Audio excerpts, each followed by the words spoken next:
여호와를 위한 삶의 예배라는 말씀으로 함께 말씀 나누겠습니다. 여호와를 위한 삶의 예배. 여러분, 예배는 나를 위한 예배입니까? 여호와를 위한 예배입니까? 여호와를 위한 예배가 되어야 합니다. 하나님을 위한 예배가 진정한 예배입니다. 예배를 받으시는 분은 하나님이시고 그 예배를 연락하시는 분은 하나님이라는 사실을 기억하셔야 합니다. 이곳에 계신 분들은 나의 만족과 나의 유익을 위해, 내 즐거움을 위해 예배에 나오지 않는다라고 저는 생각합니다. 하나님을 위해서, 그 아버지 하나님을 위해서, 그분을 위해서 예배하는 자가 저는 이곳에 계신 저와 여러분 우리 모두가 되시기를 소망합니다. 우리가 수도 없이 예배를 드리면서도 이것을 잊고 살아갈 때가 많습니다. 그냥 습관적으로 예배에 나오고 내가 좋아하는 것들, 교회 가면 내가 좋아하는 사람들 만날 수 있고 내가 할 수 있는 것도 할 수 있고, 그래서 예배에 나오는 사람들이 우리 교회는 아니지만 다른 교회에는 있습니다. 하나의 침묵적인 공동체가 되어져 버리고 그냥 인간과 인간관계 사이에서 자신의 시간을 보내기에 합당한 곳으로 이민자들이 선택하는 곳이 교회가 되지 않기를 소망합니다. 우리가 오늘 이 순간에도 교회에 나와서 이 거룩한 주의 존전에서 예배하는 이유는 바로 여호와를 위하여라는 것을 기억하는 우리 모두가 되시기를 소망합니다. 오늘 이스라엘 백성을 향하여서 하나님이 계속해서 말씀해 주시는 것은요, 그들이 들어가야 할 새로운 하나님의 약속의 땅, 가나안 땅에 섰을 때 예배자의 삶을 놓치지 않기 위한 그 규례들을 계속해서 말씀해 주고 계십니다.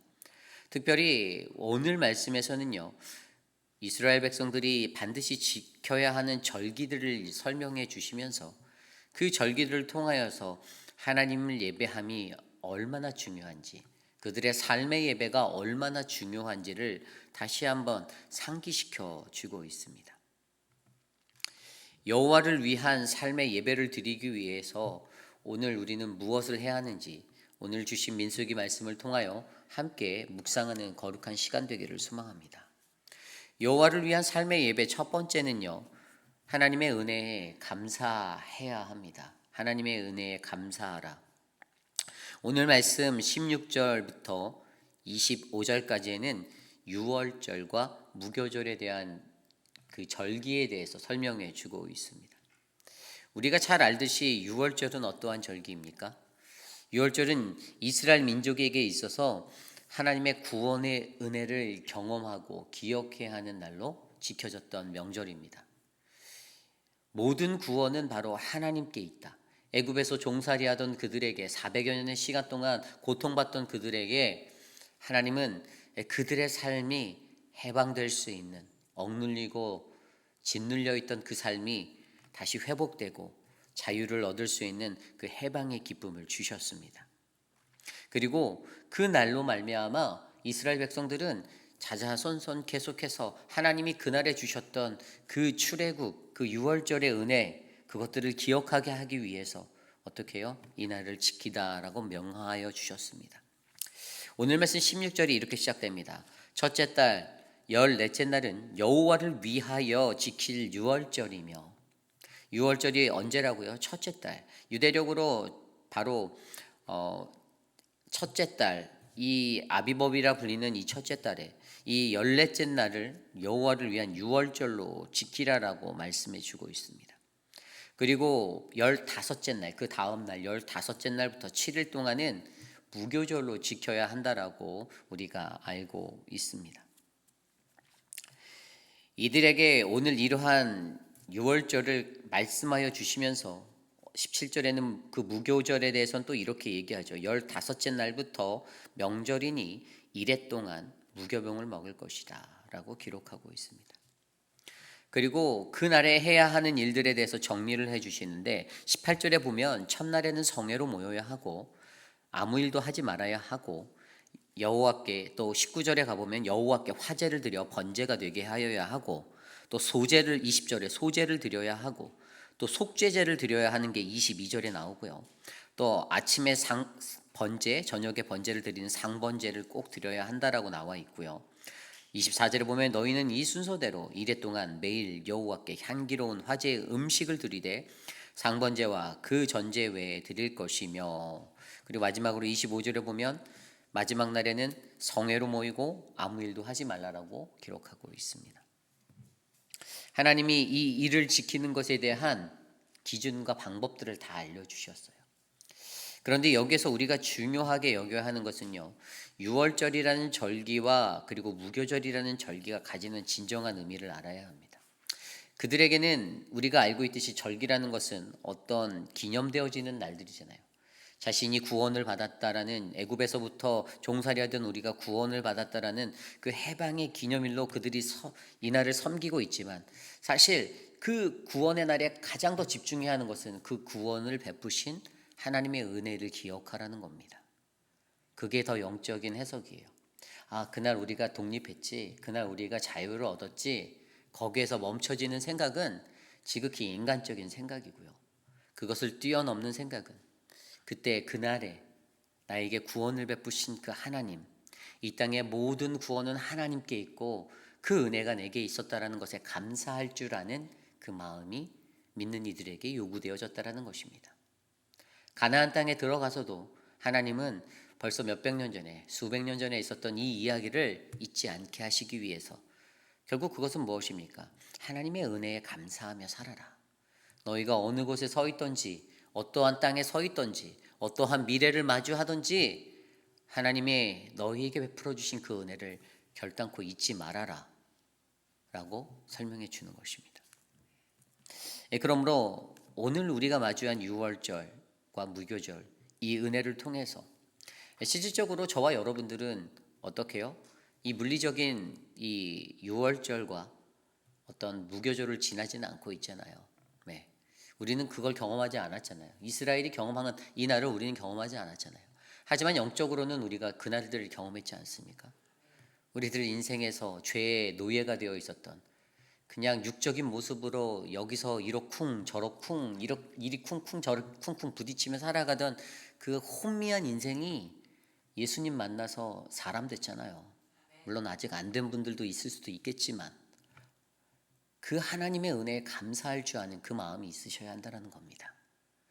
하나님의 은혜를 감사하며 내 인생에서 영적으로 나를 일깨워 주신 그날에 감사하며 내가 다시는 실수하지 말아야지, 내가 자신은 똑같은 죄 저지르지 말아야지, 그러한 감사의 마음으로 우리의 삶을 옮기시는 저와 여러분 되시기를 소망합니다.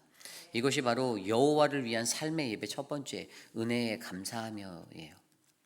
이 두 번째는 바로 고난을 기억하며입니다. 고난을 기억하며. 오늘 말씀 26절로부터 31절까지 77절에 관한 이야기가 나옵니다. 이 77절의 시간은 어떤 것입니까? 이 77절은요, 바로 풍성한 수확을 주신 하나님께 감사하는 시간입니다. 오늘 말씀 26절에 보면요, 77절 처음 익은 열매를 드리는 날에 너희가 여호와께 새 소재를 드릴 때에도 성회로 모일 것이요 아무 일도 하지 말 것이며, 그리고 27절 이후에도 수송아지 2마리와 수량 1마리와 1년 된 수량 7마리를 향기로운 번제로 드리는 방법과 소제를 드려야 하는 방법들, 또 전제를 드리는 방법들이 나와 있습니다. 이렇게 하나님께서는 동일하게 77절에 그 날을 통하여서 어떻게 해요?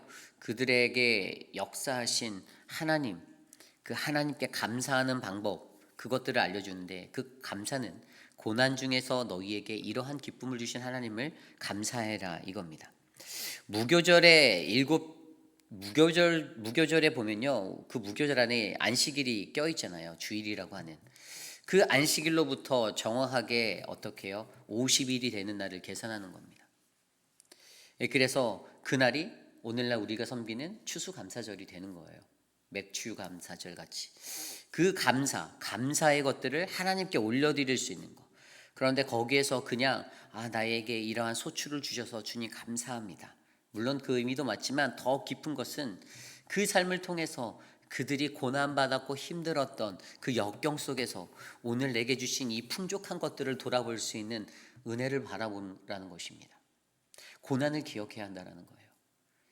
내가 힘들게 살았던 옛날을 과거를 기억해야 한다는 겁니다. 내가 죄 가운데 거했던 그 옛 시절을 기억해야 한다는 겁니다. 까맣게 잊어버리듯이. 어떤 사람이 어느 날 갑자기 벼락부자가 됐다라고 생각해 보십시오. 정말 무일푼도 없이 살던 사람이 한순간에 벼락부자가 됐다 생각해 보세요. 홈리스처럼 그냥 그렇게 방탕하며 살던 사람이 자기의 옛 생각은 전혀 하지 못합니다. 자신 수중에 들어온 돈과 물질로 인해서. 그렇게 허랑방탕하게 인생을 살아간다면 그 인생이 맞는 인생입니까? 자신이 예전에 어떻게 고생했는지, 내가 어떻게 고난받았는지를 기억하고 내가 아껴서 잘 살아야겠다. 내가 내 미래를 바르게 설계해서 살아가야겠다. 이게 맞는 거죠.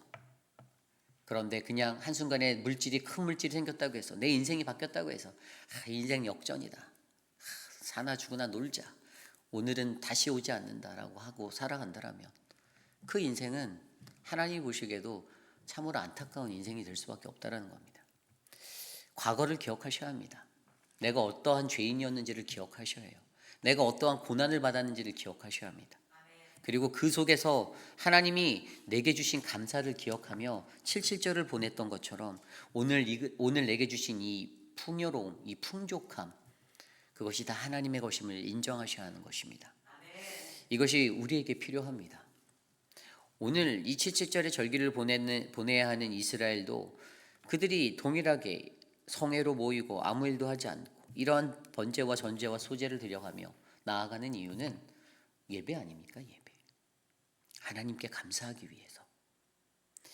오늘 저와 여러분들에게도 우리의 삶에 지나간 고난을 기억하는 그 감사의 시간이 넘치기를 소망합니다. 오늘 세 번째로 오늘 여호와를 위한 삶의 예배 세 번째 말씀은 바로 새날 주심에 감사해야 한다라는 것입니다. 새로운 날을 주심에 감사하라. 나팔절에 관한 이야기가 29장 1절로부터 6절까지 나와 있습니다. 일곱째 달에 이르러 그 달 초하루에 성회로 모이고 아무 노동도 하지 말라. 이는 너희가 나팔을 불 날이니라. 이날은 7월달 유대력으로 7월 1일 바로 그들이 새겨진 그 정초 이 새날에 아주 큰 나팔을 불어 하나님께 나아갔던 날입니다. 그들이 크게 나팔을 불어서 새날이 되었음을 세상 가운데 선포하였습니다. 한 해를 지켜주시고 또 다른 새해를 주심에 감사하는 것. 이것은 굉장히 중요한 일입니다. 우리가 하루하루 살면서도 우리도 매일의 순간에 새 삶을 맞이해야 합니다. 그리고 그 세상 가운데 우리도 나팔을 불며 하나님께 감사해야 합니다. 이전에 내 삶을 지켜주신 그 하나님께 감사하고 한 해를 지켜주신 하나님께 감사하고 새로운 한 해를 나에게 부어주신 그 은혜 내가 하나님을 온전히 신뢰하고 하나님과 함께 동행하겠다라는 그 결단을 하며 나아가야 합니다. 우리의 삶에서도 이 나팔절이 반드시 있어야 합니다. 이 나팔절을 통하여서 우리의 삶에 어떻게 해요? 복음이 늘 날마다 선포되어지고 예수님의 다시 오심, 그 재림하실 예수 그리스도를 기다리며 우리가 이 나팔절을 기다려야 한다는 것입니다. 오늘 말씀에 보면 2절부터 5절까지의 내용 중에 매일 아침 저녁으로 상번제를 드려야 하고 그리고 첫날이니까 월삭제사, 정초에 드리는 월삭제사도 드려야 하고 그리고 나팔절에 특별제사도 드려야 하는 이 제사들이 하루에 3번이나 겹쳐지게 되는 것들을 볼 수가 있습니다. 예배 7월 1일 날은 아침부터 저녁까지 예배였어요. 얼마나 예배가 중요한 것인지 우리에게 알려주는 것입니다.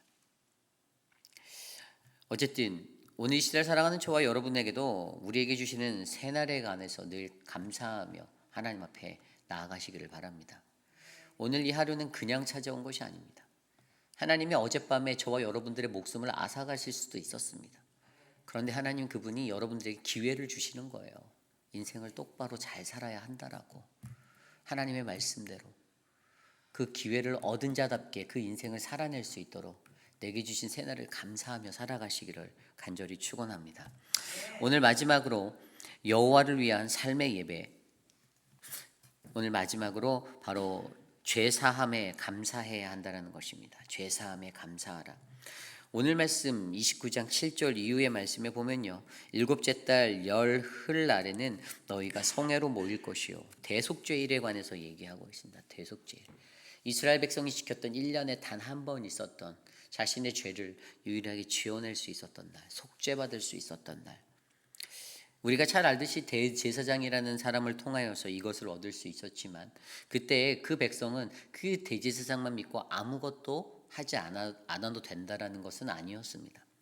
오늘 말씀에 보면 7절에 너희의 심령을 괴롭게 하며 아무 일도 하지 말라라고 말씀하십니다. 무슨 얘기일까요? 심령을 괴롭게 하라. 금식하며 기도했습니다. 그들의 삶이 그냥 대제사장에 묻어가는 인생이 아니라 이 죄는 대제사장을 통해 속죄받는 죄이지만 나의 죄잖아요. 내 죄잖아요. 세상에서 제일 뻔뻔한 사람이 죄 져놓고 죄진 걸 회개하지 않는 사람이라고 저는 생각합니다. 얼마나 안타깝습니까? 죄를 져놓고 그 죄를 가지고 하나님 앞에 나와서 엎드리고 해야 되는데 그것은 별로 중요하지 않은 거예요. 하나님 앞에서 고개를 들고 하나님 앞에서 떳떳하게 살아가는 것 중요하죠. 그런데 우리가 죄인의 모습이라면 가장 먼저 회개해야 되는 것 아닙니까? 이 죄가 대제사장이 회개한다고 거기서 끝나는 죄였습니까? 그래 대제사장이 위임 받아서 들어가서 지성소에 들어가서 나를 위해서 사해 줄 거니까 I'm okay, it's okay, I'm fine 이러고 이 사람들이 살았을까요? 아닙니다. 이 사람들은 금식하고 자신의 심령을 아파하게 하고 그러고 살았어요. 이것이 정석입니다. 이것이 바른 모습이죠. 그런데 이것을 함께 아파하는 것으로 우리가 받아들여야 되는 거죠. 함께 아파하는 거. 제사장에게만 전가된 것이 아니라 이것은 내 죄. 대속제물로 나를 위하여 십자가에 달리신 예수님을 생각하며 내가 오늘 또 죄졌구나. 내가 오늘도 이 죄인과 같은 아주 흉측한 모습으로 인생을 살았구나. 회개하셔야 된다는 겁니다. 하나님과 자신의 문제를 위해서 온갖 힘을 기울여야 합니다. 하나님과 나의 관계가 회복되기 위해서 노력하셔야 합니다. 그래서 어떤 문제가 일어날 때 그 문제를 어떻게 대처하는가? 그냥 감정적으로 바쁘다쳐서 네가 이랬냐 내가 이랬냐 이런 거 이거는 하나님이 원하시지 않는다는 거죠. 거기에서 나의 현실의 모습, 내 죄악, 내 추한 죄, 초라하고 괴로움이 느껴지는 괴물과도 같은 내 죄인의 모습을 바라보시고 그 모습을 보고 하나님 앞에 엎드려 회개하는 자가 진정으로 하나님이 사랑하는 자라는 사실을 기억하셔야 합니다. 저는 이곳에 있는 여러분들이 그러한 하나님 앞에 나아가는 예배자가 되길 원합니다. 죄를 사해 주시는 예수 그리스도가 계십니다. 우리는 그걸 너무 잘 알아요. 그런데 그것만 믿고 나는 회개하지 않는다. 그거는 말이 안 되는 이야기입니다. 예수님이 대신 십자가에 졌으니까 나는 괜찮아라고 생각하는 그 어리석은 생각은 정말로 바보 천치와도 같은 생각입니다. 그러므로 우리의 삶 속에서 내 죄 사하심에 감사하며 그 죄로 인해 아파하며 살아가는 우리 모두가 되시기를 간절히 소망합니다. 오늘 6월절, 77절, 나팔절, 속죄일 이 네 가지 절기에 공통적으로 흐르는 단어가 있습니다.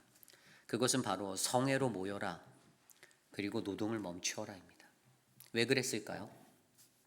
결론은 오직 하나님의 영광을 기리기 위해서 이 날이 사용되어져야 하는 겁니다. 이 날은 16절에 나온 대로 여호와를 위한 날입니다. 여러분 근데 이 날들을 자세히 들여다보면 거의 우리의 모든 일상이에요. 내 삶의 절기들이 무엇이 되어야겠습니까? 추석입니까? 설날입니까? 크리스마스세요? 땡스기빙을 기다리시나요? 그냥 그 삶의 절기들에 그냥 즐겁게 가족과 웃고 떠들고 그게 필요하죠. 그런데 진정한 영적인 의미는 하나님이 왜 이스라엘에게 이 절기들을 주셨는가라는 거죠. 이 절기를 주시면서 그래 잔치를 하자 풍악을 울리자 이거였을까요? 그냥 페스티벌만 만들자. 아니요. 분명히 모든 것의 공통점은 예배 그리고 노동의 멈춤. 그 이유는 Focus on Jesus Christ, only God, 하나님에게 집중하라고 하나님만 생각하라고 하나님만 기억하라고 이 날을 주셨다는 겁니다. 오늘 저와 여러분들에게 주신 이 날이 어떠한 날입니까? 예배의 날이에요. 예배의 날. 우리의 삶이 예배가 되어야 해요. 예배라는 단어를 히브리어로 보면 두 가지 단어로 사용되어지고 있어요. 구약 성경엔 예배라는 단어로 두 가지 단어가 쓰여지는데, 한 가지는 샤하라는 단어, 자신을 굽히다, 엎드리다. 또 다른 한 가지 단어는 히브리어 아바드, 봉사하다, 수고하다. 여러분, 예배에는요, 이런 것들이 묻어 있어야 되는 거예요. 엎드리셔야 합니다. 굽어 엎드리셔야 돼요. 그게 예배자의 모습입니다. 봉사하셔야 해요. 수고하셔야 합니다. 헬라어로 예배라는 단어를 보면 세 가지 단어로 사용되어집니다. 프로스키네오라는 단어, 섬김과 봉사, 예배라는 단어로 쓰여져요. 그 다음에 라트레이아, 이것도 꿇어 엎드리다라는 단어예요. 그리고 두려워하다, 존경하다라는 세보라는 단어가 있어요. 이 세 가지 단어 안에서도 하나님을 향한 예배는요, 꿇어 엎드리는 거고, 섬겨야 하는 거고, 두려워하고 존경하는 마음으로 나아가는 자리라는 겁니다. 예배가 가볍게 느껴지십니까? 예배가 쉽나요? 아니에요. 어떠한 단어도, 어떠한 구약의 언어도, 신약 성경의 언어도 절대로 예배가 가볍다라고 얘기하는 사람은 한 사람도 없습니다. 영어로 worship이라고 말하죠. worship의 의미가 뭡니까? worthy, 가치 있는 것. 무슨 가치가 있습니까? 가치를 돌리는 자리가 바로 worship이에요. 하나님께 그 가치 있는 것이 되어서 예배자로 나가셔야 한다는 것을 우리에게 알려주고 있습니다. 인간이 마땅히 하나님께 돌려야 할 가치, 그 예배의 대상은 바로 하나님이 되시는 겁니다. 오늘 여러분들의 예배를 점검해 보시기 원합니다. 여호와를 위한 삶의 예배가 내게 진짜 일어나고 있는지, 아니면 남에게 보여주기 위한 예배를 하고 있는지, 그 인생이 점검되어져서 여호와를 위한 그 예배가 저와 여러분, 우리 공동체 안에 살아나기를 간절히 소망합니다. 오늘 주신 말씀을 놓고 함께 기도하기 원합니다. 우리의 인생에 있어서 수도 없이 드려지는 예배, 이 예배는 정말 중요합니다. 하나님은 헛된 우상을 구하는 것, 헛된 예배하는 예배자를 원하지 않으십니다. 그 예배자는 하나님께 집중하고 하나님만을 위하여 예배하는 예배자입니다. 여전히 내 안에 끊어지지도 않고 버려지지도 않는 죄악된 습성에 꿈틀거리고, 내 안에서 이기심, 시기심, 질투, 미움, 남들을 이간질하는 모습들 여전히 살아서 꿈틀거리면서 나는 하나님 예배하겠노라고 겉만 번드레하게 드레스 코드 입고 예배당에 나와서 예배한다고 그 죄가 사하여지는 게 아니라는 것입니다. 하나님을 두려워하는 예배자가 되기를 소망합시다. 하나님을 진정으로 경외하는 예배자가 돼서 엎드려서 무릎 꿇고 애통하며 내 가슴을 때리며, 하나님, 내가 이렇게 더러운 죄인인데 하나님, 나 좀 벼락 좀 맞게 해주십시오라고 간구하는 그러한 인생이 되시기를 소망합니다. 이 시간 오늘 주신 말씀을 놓고 함께 기도합니다.